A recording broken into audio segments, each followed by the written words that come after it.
and get started. So I want to thank everyone for coming to this panel. So specifically, we're going to be talking to a few JHU alum that have explored venture capital as their kind of career path. So we have here three JHU alums, Dr. Munshaw, Dr. Bailey, and Dr. O'Brien. And my name is Divya. I very recently, by recently I mean like a few weeks ago, defended my PhD from Hopkins in chemical engineering. And so I'm really excited to host this panel. This is the first time I've done this, so it's going to be very fun. So I want to start by introducing Dr. Vasudev Bailey. He's a senior partner at Arcturus Ventures, where he focuses on investing in breakthrough healthcare companies, and sits on the boards of a number of groups and has led some really high impact investments, such as Freenome and Replay Therapeutics. He also founded Arcturus Pioneers, which helps accelerate and incubate some life-changing ideas in healthcare. He received his PhD in biomedical engineering from the School of Medicine here at Hopkins. Next, we have Dr. Bridget O'Brien,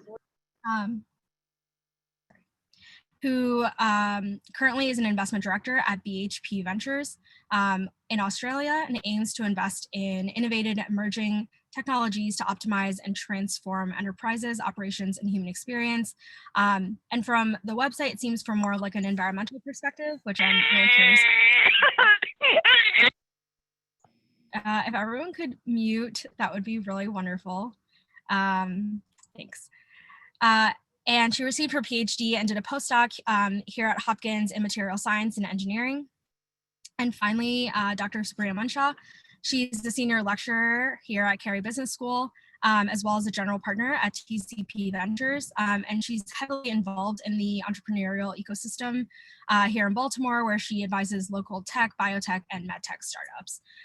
So we have three people with amazing backgrounds, so I'm really excited to learn more.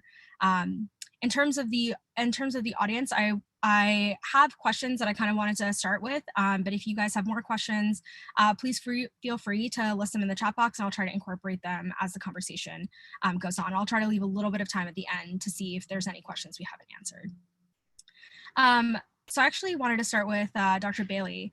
If you could take us back to kind of the beginning of when you were looking at what you wanted to do kind of after your PhD, and what kind of inspired you to, leave academia, go kind of into consulting, and then eventually into venture.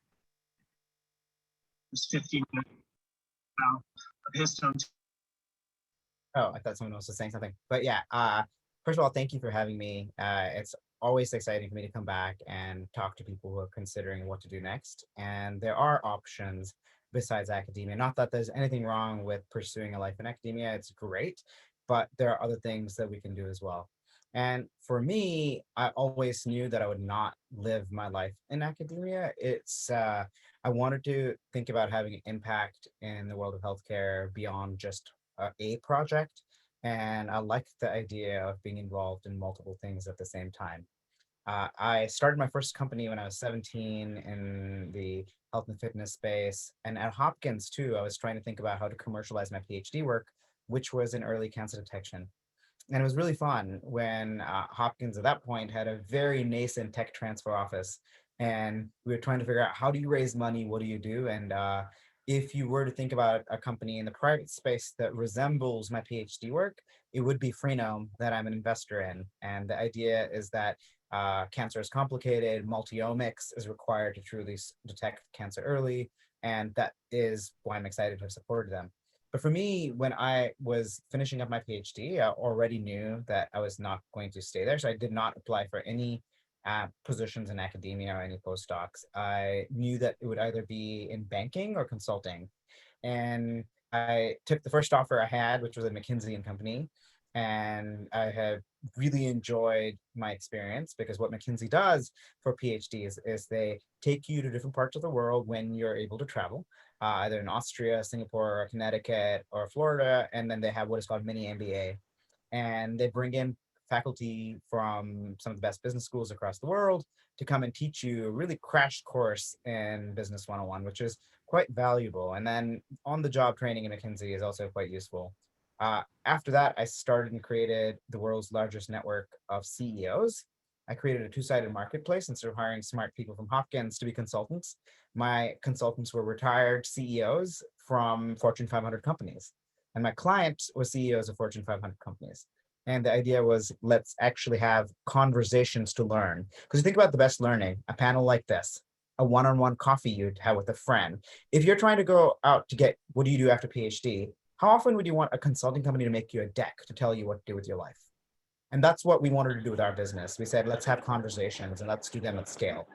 And I tell this story because this was really instrumental in me getting into the world of venture. Having created this, I started working with Artist Ventures in the Bay Area. And to give you a little context of our firm, we've been investing in private companies for the last 15 years.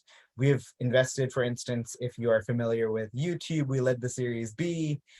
We have also done STEMcentrics, which is healthcare venture capital's biggest exit. We were the first institutional check into the company.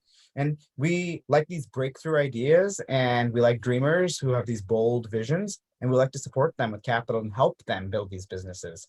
And so the PhD training, the McKinsey consulting, having created the CIA network, helped in my role in venture. And that was my break into the world of venture. Very cool, very cool. Yeah, I know that I was actually gonna kind of follow that up with, I know Dr. O'Brien took a slightly different route into venture, because I know that you were a scientist in the Army before you kind of explored the venture space. So would you mind walking us through that as well? Because I feel like it's very different from kind of going from like a science background and then into venture instead of a consultant. Yeah, no problem. So I think of my sort of journey into venture into three buckets. The first bucket being I've been an investor in early stage technology now for over 10 years.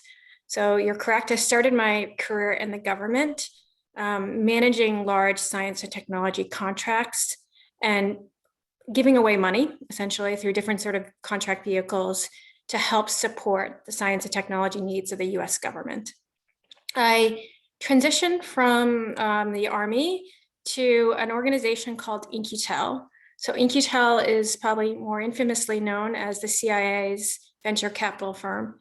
I went to In-Q-Tel and I did a series of transactions, helping on the technical side at first, being essentially the technical subject matter expert in deep technology. And then I was appointed the managing director of its Australian entity. So I went overseas and set up its international fund to support the UK, Australia, and US governments. So what I did there was did equity transactions in early stage companies that had technology, that had commercial paths, that actually had relevance to the government agencies that I was working with. Since then, I've transitioned to help an Australian organization called BHP. So BHP is one of the world's largest mining companies in the world, natural resources company in the world. My job at BHP is to help them with their new corporate venture capital initiative. And so what I do there is I focus on investing in companies that actually can help us achieve our decarbonization goals. So I am investing very actively in companies that have material science background related to our business, energy storage companies, companies that are maybe doing blockchain so that we can actually track our supply chain, very broad sense of technologies across the entire supply chain. Because if anybody knows anything about the climate tech initiatives and some of the renewable energy initiatives globally, they're very mineral intensive. And everything has to start from somewhere, and that starts from our sites. And so I work with a company and all the companies that we invest in to help sustain our supply chain and then also help with our decarbonization goals. So my path was a little winding in terms of venture capital, but I think in terms of the consistent theme, I've been an investor. I think one of the things that makes me unique is I've spent a lot of time in the field deploying technology when I was in Army. I've been to war zones. I've actually put things in the field. You actually recognize what happens when you deploy technology, the realities that companies have, the realities that organizations have in adopting it. So I think of myself as investor, an integrator, and also in terms of insights. I spent a lot of time managing the market to understand how sort of supply and demand will affect the commercialization and capitalization of emerging technology. And that's been sort of my interest too as well throughout my career. Yeah, that's very cool. I've been very lucky. I've seen a lot of crazy things, and I've been around the world and lived around the world, and it's been a great experience. Really amazing. Yeah, it's very I guess last but not least, I wanted to ask Dr. Muncho, because I feel like her role in venture is very different, I think, from the other two. And I was curious as to how that works when you are a senior lecturer as well as your role in TCP Ventures. And if you could talk a little bit about how you kind of came upon that role and yeah, how you manifested that, I guess. Yeah, thank you so much for having me here. And my background is much less interesting than Bridget and Vasa. So I'm glad that I'm going last, I guess. But again, thank you for having me. So my role, again, as you mentioned, is a little bit different. And I'll tell you, how I got here. Basically, I guess when I was getting my PhD at Duke, so I know you mentioned that we're JHU alum. I'm not actually a JHU alum. I got my PhD at Duke. And when I was there in the graduate school, I was doing HIV research and, just thinking about how this could actually get to the patients and how it could be commercialized. So anyway, thinking through that, I started engaging with the business school at Duke, and I started working on just working with students there and taking classes at the business school and engaging in and trying to think of ways that I could bridge my science background with a business background. So how is it that I can kind of merge the two? And I started exploring that a little bit. When I came to Hopkins, we had a patent and through my research on HCV, and that got me a little bit closer. And I started engaging with the Carey Business School in a way that I was working with a team of MBA students to try to help commercialize that patent. And as part of working with them, there was a position, and I moved over to sort of teaching and with other MBA students in this course called Discovery to Market, where we work with Hopkins PIs for commercializing sort of assessing the commercial feasibility of their technologies. They're all very, very early stage, nowhere near kind of VC looking at venture capital, but just even thinking about a market when you're doing, or thinking about commercialization when you're doing basic science research. So anyway, through that, I kind of got interested and started working with companies, started getting more involved with SBIR, and was always interested in the world of investing. So a couple of years ago, then as I still have my full-time faculty position at Hopkins, but then on the side, I work as a general partner. I help as a general partner of TCP Ventures. And the thing that attracted me to TCP was that the mission of the firm is to invest in seed very early stage in Baltimore-based companies. So our mission really is to, the company must be headquartered in Baltimore in order for us to be able to invest. And that kind of resonated with me because I had been in Baltimore for 10 years, and there was a lot of opportunity here, but like many companies, a lack of funding in that critical stage of kind of before you actually become big, before you get to Series A. So anyway, so that it kind of worked out, and I met the managing partner through different events and started mostly at TCP. The investments are in, there's health tech, there's technology, cyber security, fintech. We don't do a lot of biotech, only because it's looking at a shorter return on investment timeframe. But that's been a great opportunity for me to kind of cross pollinate and learn about the other industries and just use my curiosity, right, my natural curiosity to sort of help make investment decisions at TCP. So that's my journey. No, it's very interesting. So when you were kind of talking about like using your kind of background, what kind of skills would you say as a PhD you can transfer into a venture capital role? Like what kind of skills do you feel like, either soft skills or even more like technical skills? What do you feel like, one, students should highlight, but two, like what do you actually feel like you've used when you make investment decisions or when you're like sitting on the evaluating these companies? So I think the main thing, and I tell this to everybody, the main thing that I learned in my PhD is not a specific topic, but just how to do like endless amounts of research, right?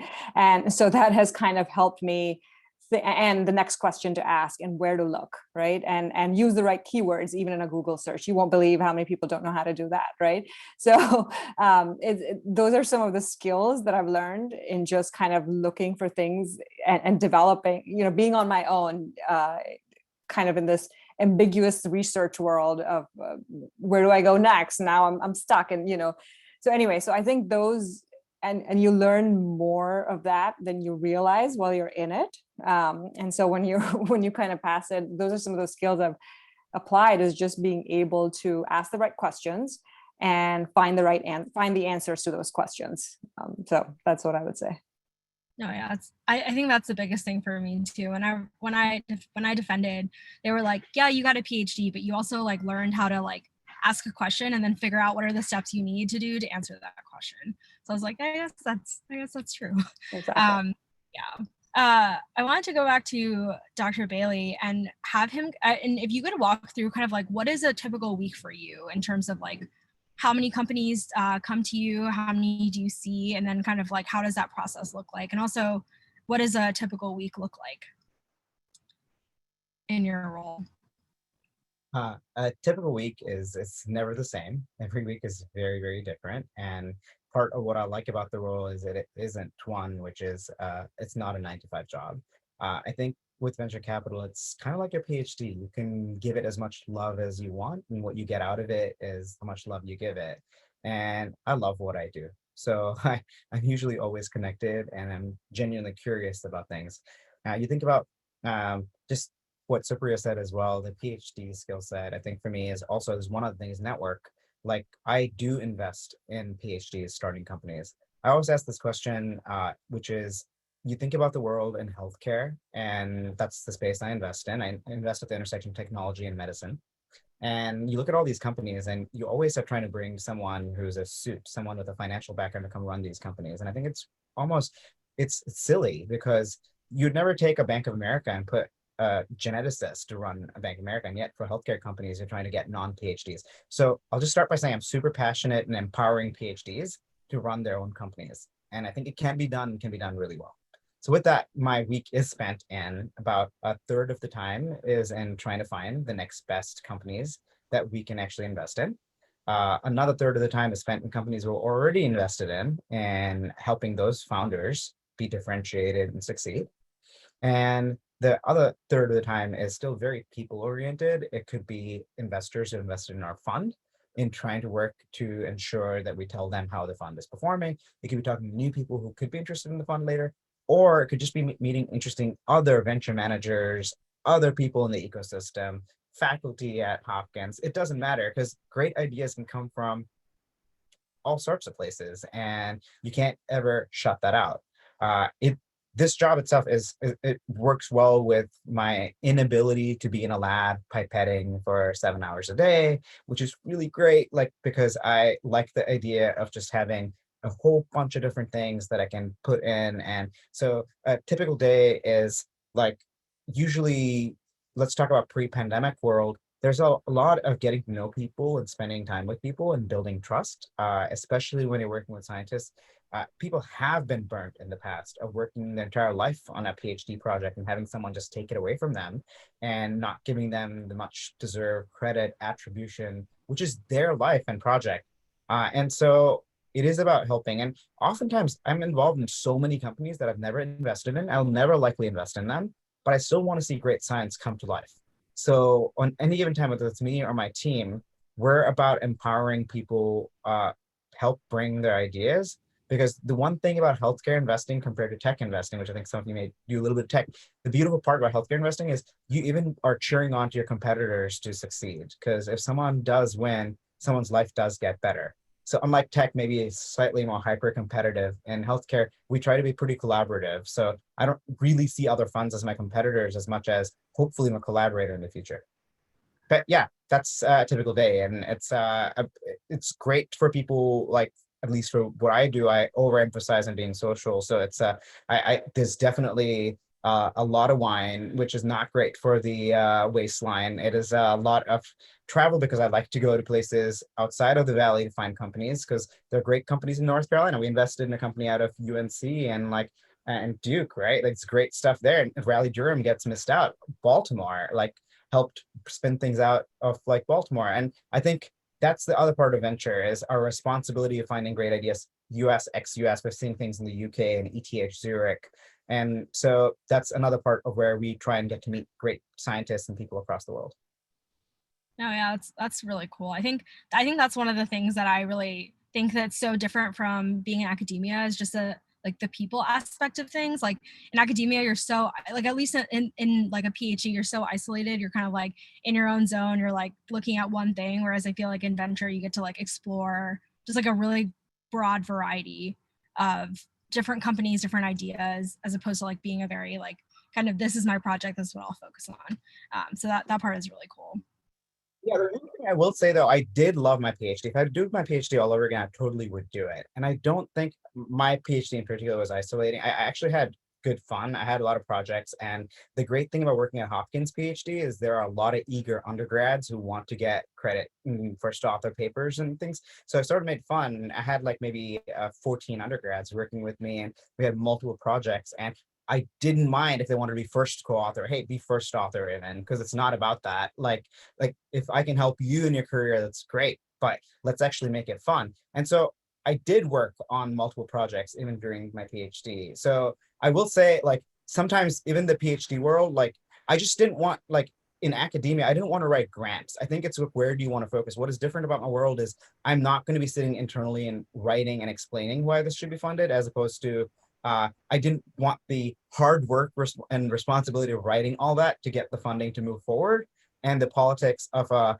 very democratic decision making in an academic setting, which is as opposed to in the smaller businesses that are much more nimble, you get to truly follow innovation without all of that oversight and overhead that comes with it.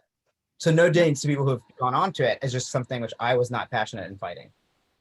No, yeah, I definitely see that. I think that's very cool. I wanted to ask a few questions more on the side of like, so for the people who are interested, what do you feel like are, I was gonna kind of ask Dr. O'Brien, but what do you feel like is like something that, some skills that are necessary? So do you feel like students who want to go into VC need to do an internship, a postdoc? Just because I know that you had done a postdoc here at Hopkins, like before you kind of moved into the Army.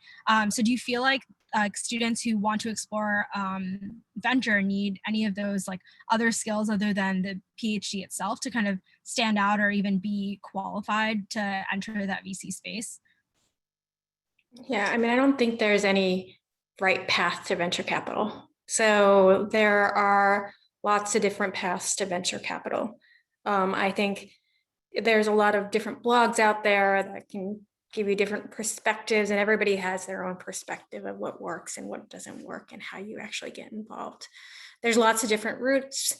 There's corporate venture capital, there's venture capital, there's going into a startup and experiencing what it's like to be in a startup.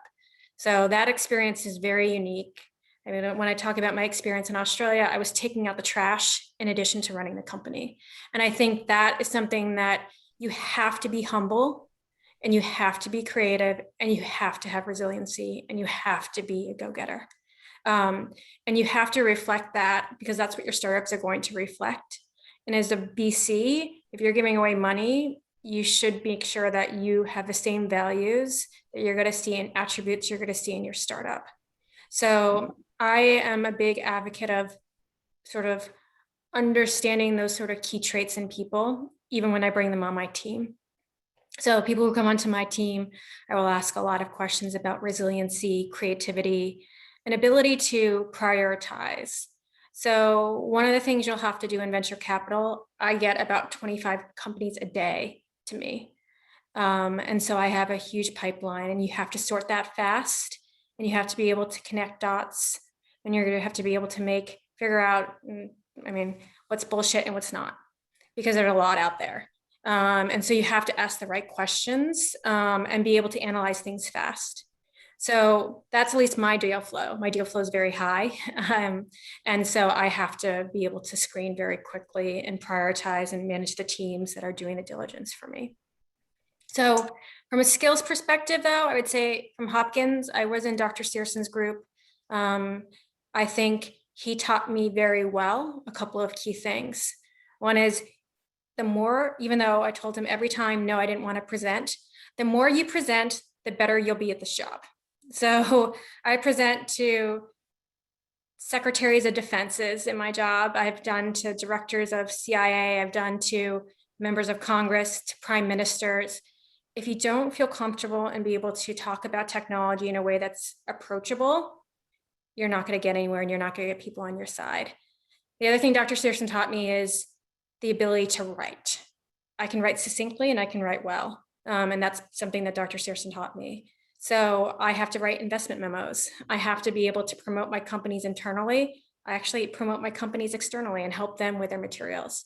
So that's the other thing to think about. And the other thing he taught me is to think critically, and think about lots of different technology areas. So if you get very focused in a specific area, I'm not interested in hiring you. I'm actually interested in somebody who can do autonomy one day, maybe next day do quantum, and the next day think about cyber technology. They can bounce really fast and they're an athlete. So to me, those are the key attributes I have gotten through my sort of career at Hopkins, and Dr. Searson trained me very well. And those are the sort of things I look for people who are trying to come onto my team. Yeah, no, I think that's one of the biggest things, is that because you move from project to like a company to company, which like may not all be in the exact same space, it's like the ability to quickly jump from one to the other, but like still have enough, somewhat of a background knowledge to be able to like convey or understand what they're talking about in a very like, I guess like in a very short period of time. Correct. No, that definitely makes a lot of sense. And so I guess this was a kind of a free for all question, but in terms of, so I think this is one of the questions I had when I was applying as well, but I come from obviously like a very technical background. I don't really have a lot of experience. And so I really thought that I had to get kind of like an internship or some kind of other experience to be able to put myself like in or like at least like feel that I'm like qualified to be in a venture capital, like an associate or an analyst or something like that.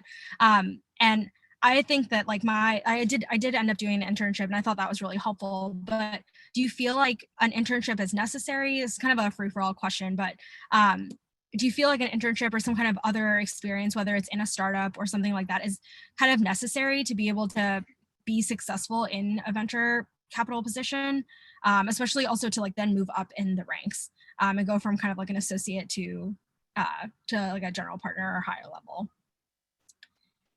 And I guess this Happy kind to of, tackle that. I'd say oh, sorry, go ahead. the simple answer is no. If I leave anything away from everyone to take home today, I'd say one of the most valuable things in moving up or moving forward to get a new job is your technical knowledge. All of that is all table stakes. The real difference in what helps you move forward is people. Network, network, network. That is one of the things. I know it seems really simple, but especially for PhD students, it's something which does not necessarily, we don't spend our time in getting to know people. I will say the reason why you do an internship, the reason why you do a job is to work with great people who can teach you. What PhD is apprenticeship. You're learning from someone, which is essentially what an internship should be. I always tell PhD students as they're considering the next job, if you're considering going to company A versus company B, I don't go necessarily for the brand of company A or B, but I ask, who will I be working for? Is that person going to be both a mentor and a sponsor? And for those who don't know the difference between a mentor and a sponsor, a mentor could be Dr. Searson, who you could go to at any time have a question, and he will tell you and give you advice on what you should do. It's when you ask. A sponsor is someone who will talk about you and promote you when you're not in the room. So saying, Divya, I think you are exceptional. And tell everyone in the world about the idea. I'd say I sit on the board of AWIS, which is the Association for Women in Science, the largest organization for women in STEM. And one of the biggest things that their research has shown that men have typically done better has been the idea of finding sponsors much faster than women. But I'd say for PhD students in general, I think we do a poor job in finding sponsors. But if you can find that sponsor in your life, it doesn't matter who you are, it will be better. So you talk about the path to venture. It typically is, as I think Bridget or Supriya mentioned, is atypical. There is no path. If you're trying to look for a textbook for what is the path to break into venture, there's none. You could have done it from working in a great startup and learning with people. You could have done it from being an intern at a venture capital fund. You could have started your own company to be able to move forward. That said, the commonality in getting your best job and moving up the ranks is finding that sponsor. So that's what I'd say. Network and find your sponsor, and it'll actually make your life a lot easier. I I want to think add, that's- sorry, go ahead. Oh, no, sorry, go ahead. I was just going to add to say, to that in the sense that, there is a path though. It's unlikely that right after your PhD, or, I see a question about an MBA too, or like right after an MBA even, you're going to be an analyst at a venture capital firm. So there are certain steps in the middle, which could be all over the place, right? That then lead you there. There are like fellowships that certain large venture capital firms offer. That could be a way to sort of get in the door. But most of the firms are really, really small. So it's, they're often not even actively looking for people to join them. And so, just to emphasize the point of networking, if you know people and they know that you're capable, you could get a position in a small firm without even there being an advertised position there. Yeah, no, I think that's really important because, like just from my personal experience, when I was applying, it's not like there's any keywords or anything you can like type in to look for opportunities. It's like you have to reach out to people, have informational interviews with general partners, and show that you're interested in venture. And then if they are if they like your bio, if they like who you are, then they could potentially give you some opportunities. But it's like very unlikely that they'll kind of post. I mean, unless they're like a very big venture capital firm, it's very unlikely that they'll post kind of a job posting. Post something, which is a blog, which I'm sure she'll talk about, which I think is useful. And Okay. so I think Bridget should talk about that, which I think, and the other part, little shameless plug, we do have a fellows program for existing students who are currently getting the MDs or PhDs or postdocs to apply. And we do take the time for apprenticeship and train people. So please do apply if that is a fit and you're interested in the intersection tech and medicine. Yeah, and I'll definitely, if you have a link to that, I can try to send that out to everybody so that they at least can try to apply or look into applying. So I think that would be a really cool opportunity. But Dr. O'Brien, I would love to hear about this blog that you had kind of sent out. Yeah, I just put a bunch of blogs in that I use for recruiting and through networking. So typically venture people will go to like the next person 1 degrees of separation because especially in small firms, sometimes it's their own money and they want to trust the people that are around them. There's a lot of things people will say, right?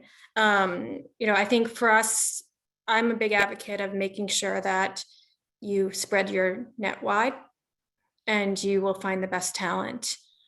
So for me, I've been using a lot of different blogs, using different networking tools, not only my close network, but also making sure that as what's really important to BHP is that we have diversity, we have equity, and we have inclusion. And that's really important to me when I bring people on and making sure that our team reflects the values of our company. And so those are the ones that I put into the chat.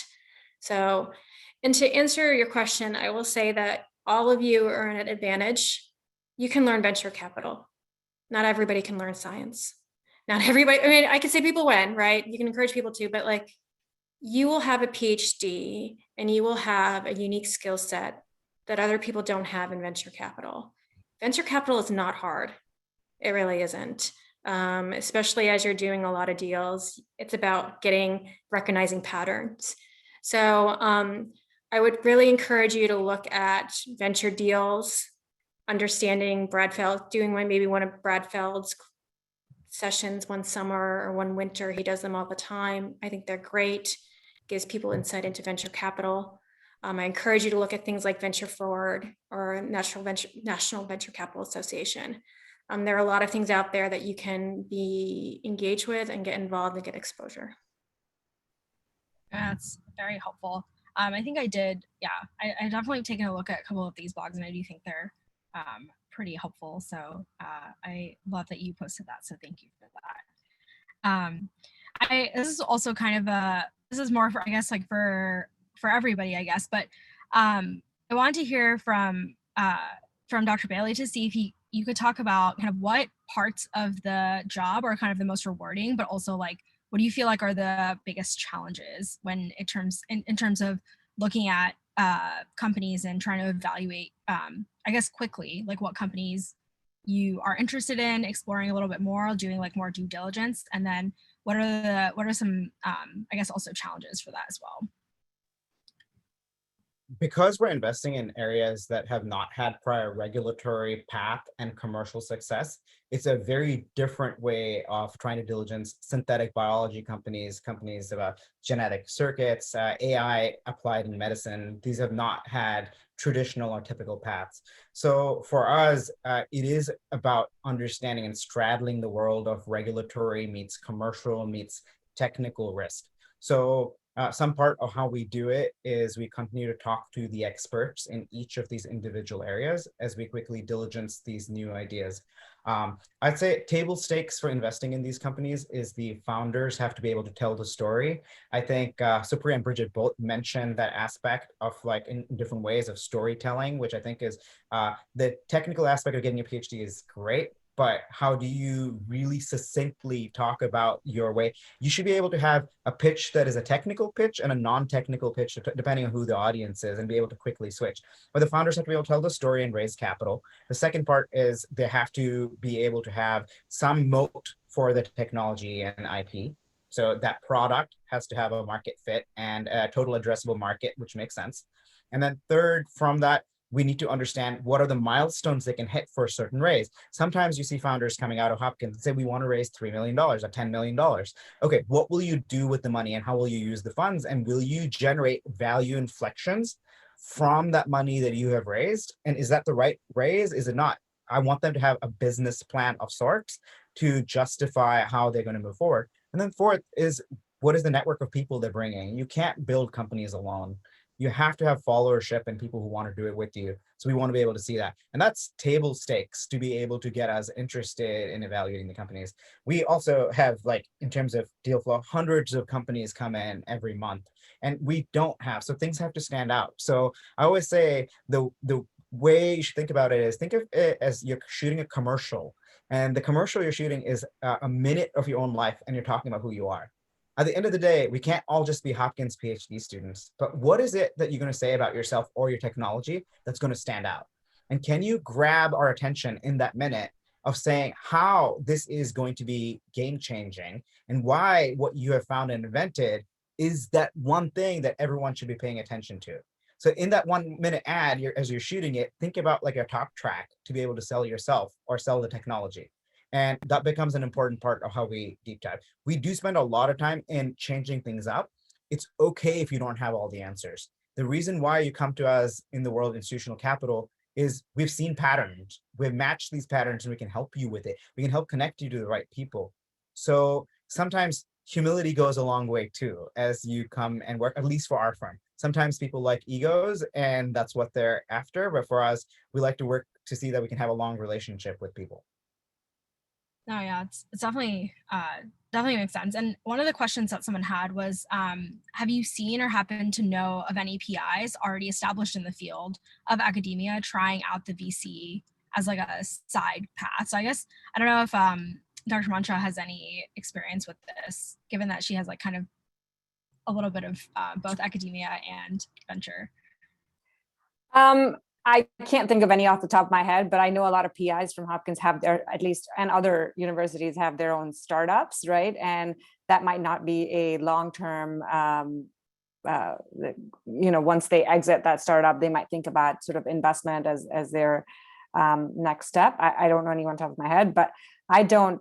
I teach at Hopkins. I don't do research, but I guess the VC is my side path. And I don't know if I answered that question. But Yeah. I don't know if really had It's any- actually, yes, we do. So Harvard, MIT, they have actually started funds. George Church is a name, George Whiteside, Sangeeta Bhatia, who's in bioengineering at, again, HST. They've come together in creating a small fund. In fact, Sangeeta at the World of MIT was looking to see how do you increase diversity of investments, and because they found that women entrepreneurs at MIT and Harvard were underrepresented in the innovation cycle. So they deliberately created a fund to invest into founders there to start. So the answer is yes, there are, even in the UK, there are professors both at Cambridge, Oxford, UCL, and Imperial College who have set up funds. UCL, Albion as an example, where they invest into UCL only startups. So the answer is, I think for some of the schools that are innovation forward, it has happened. At Hopkins, I am involved. There has been nothing to date, but not to say it can't happen in the future. Yeah, no, definitely. I know I could be wrong, but I feel like Thrive was out of Bert Vogelstein's lab. If I might be mistaken on that. Had companies come from yeah, Hopkins, lots of tons companies. great- Yeah. Yeah. Okay. This is, I think the question is about VC Yeah, as a side path. Yeah. So, but companies, there are plenty from Hopkins. Yeah, I just wanted to also, in case the question was also on that side, so I just wanted to mention that. And then I had a question asking about how frequently are you involved in identifying potential technologies that you would be interested in investing in instead of having them kind of approach you? And I feel like Dr. O'Brien kind of briefly mentioned that because she said her deal flow is about 25 companies a day. So I guess how much of those are companies that you've kind of identified versus like they are kind of reaching out to you?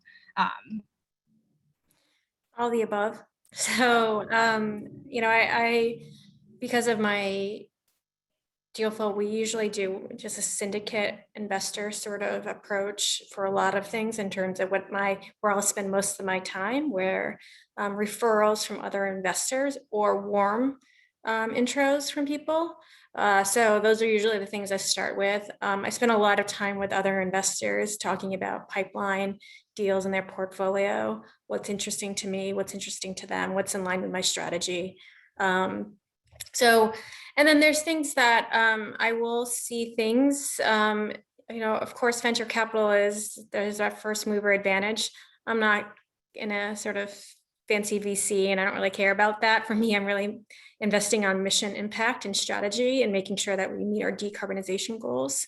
And I can actually be a good investor to that company. I'm not worried about financial returns like other VCs. I'm not looking for that 10x exit. We get some strong exits occasionally, and sometimes they're surprising, especially with all these SPACs.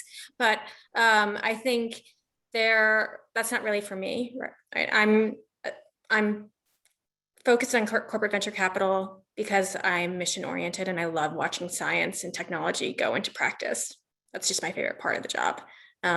So to answer your question, I get it from everywhere. I get it from our shareholders. I get it from, we sell our materials to all the major companies you could possibly think of around the world. They also give me deal flow too as well. I'm very lucky that it's not in short supply. No, that's really amazing. And I think that we had a couple questions come in just about in terms of background. So I guess I'll just kind of compile all of them. But one of the questions was, would you encourage PhDs to get an MBA or have some kind of business background to go into consulting or VC? And then kind of a follow-up was also doing like a CFA exam to kind of better set yourself up for a slightly more of a finance or business background before you enter the world of VC. I don't know if anyone has a specific answer to that, but I guess any of you feel like you have an answer can definitely jump in. I think the only reason you would get an MBA is to build a network. So if you get into one of the top schools, sure, go and build a network. And then I think that network will be very valuable. For the education piece of it, no, I think a PhD is enough to get into the VC world. Yeah, no, definitely. Agreed. Yeah, definitely. And then the I- last question, oh, sorry. The last question that someone had was they want to know if what, I guess also for you guys, like what is the ultimate career goal, what your ultimate career goals are? Like, do you see yourself kind of staying in the investing space? And also what sort of roles naturally emerge from VC? And I guess that's also a free for all. I wasn't sure if there was one specific person that would be best at answering Mine's any of easy. those questions. I love what I do. I don't think I want to do anything else. And I'll do this for as long as I think. I love what I do.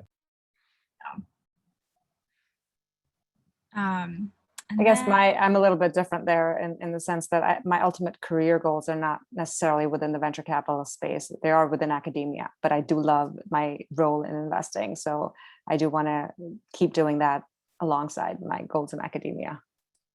Yeah, definitely. And I think for myself, I mean, as I said before, I love just being involved in the sort of watching technology go out into the wild. Like, to me, that is just really exciting to me. And that's really what gets me excited. So for me, I think, you know, I have opportunities to be able to go to other firms and maybe give away more money. But, you know, for me, I think eventually it will be to go and start my own company. So I think what you really get from venture is a really great experience, and you see a lot of data points and you learn a lot of lessons. It's a roller coaster ride. So you have your highs and you have your lows, and you know it works and you know it doesn't work. And you get to learn a lot about how you put a product out into the market, how you build teams, how you build companies. And so that's one of the things that you get a very unique experience. So if you do it right, you could have an opportunity to have a lot of experience and strong networks to build your own company. Very cool. And then I think a couple other questions came in about finding sponsors and mentors that Dr. Bailey kind of mentioned. The question was, how do you go about doing that? Like, how do you go about finding good sponsors? And then if you do find a venture capital firm that's potentially hiring, how can you tell that the firm culture is when you're looking for these opportunities? And so, like, what do you look for? What do you look for in those kinds of things? First of all, finding both a mentor and a sponsor can be deliberate. So you have to put work into it. I'll just give you a simple example of like two types of relationships I'm sure you all have in your lives. You have friends or people who will reach out to you when they need help with something. And then you have friends who are thinking about you, who are reaching out always, sending you an interesting article, thinking of an opportunity. Be that person who is in touch with people and you genuinely care about people, not just when you need them most. That is just a philosophy, but being deliberate and finding mentor sponsors, I'd say with the advent of LinkedIn and alumni networks, you should be at a minimum trying to meet one new person a week from the current network you have. It's not asking for much. Email someone. I bet if you sent Supriya a note and said, "Can I get coffee with you?" and on LinkedIn, I'm sure in Baltimore, people you probably make time to have coffee with someone who wants mentorship or wants to ask you a particular question to get to know you. And I would do the same in San Francisco if people were passing through. Like I would make time, and I'm sure Bridget would too. And I think you'll find more people are more likely to say yes to try and talk to you because we've all been in that position before. I mean, I come from a family where like I had my mother, my dad died when I was young. It was just a mother who was in education, no business contacts. And I came to America with not having anyone here to help me in the business world. And if I can pull it off by trying to meet people and get to break into the business world, anyone can, right? It's just a matter of also knowing my undergrad story is after I had a 3.97 engineering GPA, I had patents and publications, I applied 44 jobs. I always remember, I got rejected about all 44 jobs that I applied to for undergrad. I came to Hopkins for my PhD because largely I'd like to say because it's the best program for biomedical engineering. Yes, it is, but also I didn't get another job offer. And it was horrible. I couldn't find anything. And then I asked myself, should I have done an internship? Maybe I shouldn't have been so academic. And it's not the lack of interviewing. I know I can do okay. I didn't even get an interview. And it was really hard. But that taught me, first of all, about networks. But after that, I think I was really deliberate. I still do it today. I try and meet one new person every single week. And it's incredible because one, people are just amazing all across the world, but also two, it helps me do what I do better. And so when you're trying to find that and you want to understand the culture of the organization, speak to people. Someone's probably worked there before. Founders had an experience with a venture fund before. Ask them what their experience was like. People will tell you and share and help you. And you can use that network to triangulate whether that's the right place for you. There's no right answer for what it is. It's the right answer for you. Every firm is different, every culture is different, and you just have to find what's going to motivate you to do the best work for you. Yeah, I think that's really good advice. I think that's also what has been just like, as I've been going through this whole process of interviewing and stuff, I think the network is the reason I got most of the interviews that I had. And not because I just like kind of sent out my resume. It was because I like knew someone that worked at the company or knew someone that knew somebody that worked at the company and like passed my resume along. And I think the concept of having a network and kind of that meeting one new person, I think is really key, especially in venture where, and also consulting, where a lot of the work that you guys do is like meeting people, talking to people. And so that's how you like make those connections and that's how you get to know people. So yeah, I definitely think that's also very important. And then I think there's one more question. I think this is probably the last one we'll be able to do, but someone said, I'm interested in doing a VC internship, but the few I've looked at seem to use PhD students as like startup idea generators. Any suggestions on VC internships that are in biotech? So like, I guess more on the investing side rather than using them as startup idea generators. I don't know if anyone would be able to answer that question. Experience in the biotech side, so I think the firm is still taking biotech interns, and so from like most of the firms you have found in it do have internship programs, and I think they're like, yes, idea generation happens from all people you meet, but I don't know, it's really hard in an internship to truly get some full meaningful experience. Maybe another alternate is you could work for a portfolio company and get operational experience. Maybe that's a more valuable way of getting, and then having coffee chats with the people at the venture fund. You don't have to be at the venture fund looking at deal flow and writing things up. So maybe think about that approach instead of maybe being a traditional intern. But I do think, I mean, idea generation will happen from all smart, like you are the smartest people in the world. So, I mean, I don't blame the VCs for trying to get ideas from you and being an idea generator. I think it's an asset that they're doing that with you. So Sarah, for what it's worth, like, I don't think that's all bad. Maybe you start generating ideas from them for where you should be working. It can be a two-way streak. And that I think is the way, but all of the top firms in biotech, from the OrbiMeds of the world to NEA to Sequoia to Founders Fund, all have internship programs. And maybe perhaps the fellowship programs may be a better route than the internship program, because then, yeah. That's our fellowship. Folks like Costa Nova Ventures has a really strong fellowship program, and they have focused on deep tech as well. So people who may be interested in that, I would definitely suggest looking at that too as well. One of the things I always just tell people is don't always just reach out to people when you're looking for a job. Networking is all the time. And so for me, it's about relationship building. I always give somebody 30 minutes, regardless of what I need. And the best jobs I've got are when I'm not looking. So I think that's the most important thing to be able to think about. Be pure, be real, be humble, and people will come to you if you expand your network and you're not doing that sort of exercise when you're looking for a job. I think that's a super important comment, Bridget. Like, I'm glad you said that, because I think some of the best people I wanted to offer a job have been, there's a PhD student from UC Berkeley who worked in Jennifer Doudna's lab who didn't ask for a job, but kept sending me interesting papers, interesting companies coming out of Berkeley, didn't ask for a job, did that for a year, said, can we get coffee? Didn't ask for anything, but it's almost obvious. You don't have to ask. It's just like, wait, what are you doing after you finish up? Do you want to leave your PhD and work with us? It becomes a natural conversation. So in a way, it's a pretty effective approach. Yeah, definitely. I guess we are just at the end of time. So I'm not sure if anyone else has any really quick questions to ask, but I do want to be mindful of everybody's time. But I guess I just want to say thank you to all the panelists for being here. I feel like I've learned a lot also. And so I'm hoping that everyone else was able to take something really valuable from this chat. So I want to thank all of you guys for being here, taking the time to do this.